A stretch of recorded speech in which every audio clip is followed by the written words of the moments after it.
Barbie has really evolved through the years. Since the launch at the New York Toy Fair back in 1959, she's become the best-selling doll of all time. Ellen Taylor is a collector of vintage Barbie dolls, and she also writes the blog called Of Bonds and Blondes, and is here to fill us in on the history and hysteria. Welcome to Connecticut Style. Thank you. Nice to be here. Thank you so much for bringing your collection with you. So how many dolls do you have? Barbie's about 125. Now, you don't particularly like the newer ones, you were telling me. No, I basically think the beauty and the elegance, the quality of the design and the clothes and the dolls are really in the first 10 years of the doll's evolution, from 59 to 69. Okay. They're the ones I collect. They're the most collectible on eBay and in doll stores or doll shows. Let's talk a little bit about the birth of Barbie. How did this all get started?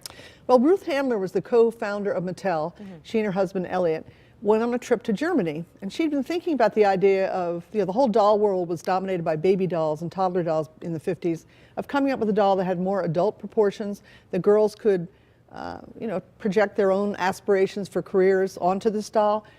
In Germany, she saw this doll that was based on a cartoon character, Lily, in a newspaper, and she bought one. It was called Build Lily. Okay. It looks very much like Barbie. She brought it home, and the result was the #1 Barbie doll here. And the first Barbies were made in Japan. They kind of had a different face, you were explaining. They did. If you look at the #1 Barbie doll and the #2, this were only the first few months of 1959. They very much look like kabuki theater, geisha girls. You see the black and white eyes. I call them the vampire dolls. They're very elegant. You can see their flesh was made of their doll flesh of different vinyl that discolored over time. But they're very elegant. They're a little scary, actually, when you first see one. And I think parents agreed, so they changed the dolls. They did, okay. And she went from a brunette to a blonde, it seems like. Well, there were blondes and brunettes from the first issue date. Twice as many blondes as brunettes, so brunettes are more valuable. But so they've always had, yes. And actually, clothes look better on brunettes, I think. Is that right? Okay. Yes. And then they went to a redhead in 1961. Yeah, a little bit of variety, make everybody happy. Talk to me a little bit about the clothing, because the detail, the necklaces they have on, the earrings, it's so pretty. I know. Well, when Mattel decided to commit to this doll, and they sent it to Japan to be made, because the engineers in America didn't think it would fly, they didn't think they could make it, it wouldn't be a seller.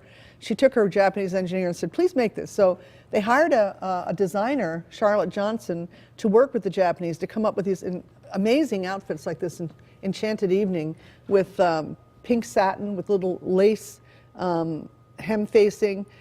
This one, which is Evening Splendor, which is brocade with a little turquoise lining in satin, and real fur around the cuffs and the headpiece.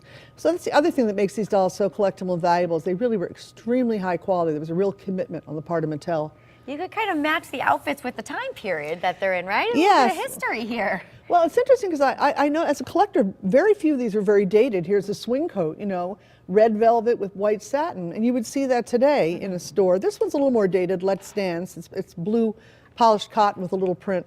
But that gown, the pink satin gown in Evening Splendor, here in Enchanted Evening, you could see them today, as well as this one, which is an outdoor art show. What's old always comes back, right? Isn't that what they say? Right, if they're really done well. Barbie's had a lot of jobs through the years. Yes, she has. She's supposed to be a teenage fashion model when she was issued. She didn't ever look much like a teenage fashion model until they changed her face in 1967 to look like the twist and turn Barbie. But she was a fashion designer as well as a fashion model. And in 1965, she actually was an astronaut. Wow, before we even were up in space, right? Before Sally Ride by years. And so I always think that's the greatest defense of Barbie. That's a good one. And the hysteria about Barbie is that she really from the beginning, they thought of her as a woman who had careers on her own. Many engagements to Ken, never married him. A lot of wedding dresses along the way, right? 10 or 20 wedding dresses, never a bride, and they never happened. But we should mention it. If you took Barbie out in real life, she'd be 7'2". She would have size 3 feet, a 16-inch waist. It's not really logical. Well, they say that. I have never known anyone who was a collector, or when I was a little girl getting these dolls, that ever cared about that. It was always the costumes.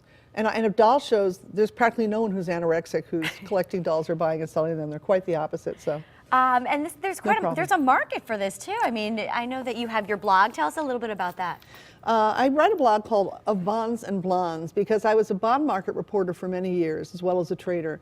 And then I also wrote at the same time for a magazine in Spokane, Washington, a doll magazine about these old Barbies called the Vintage Vantage. So I saw the irony and also a little humor in discussing secondary market in two items vastly different on the surface that happen to rhyme, but that also, you know, their price points are all determined by scarcity, like all markets, Sure. and value, Makes you know, sense. perceived value. Well, this is fantastic. Thank you for bringing the collection. We'll check out the blog of Bonds and Blondes. That'd be It's great. been really interesting. Nice speaking to you, Teresa. Thank you. All right, up next, Dr. Jeffrey Gold recently stopped by to talk about laser vision correction. We're going to show you that interview after the break. We'll be right back.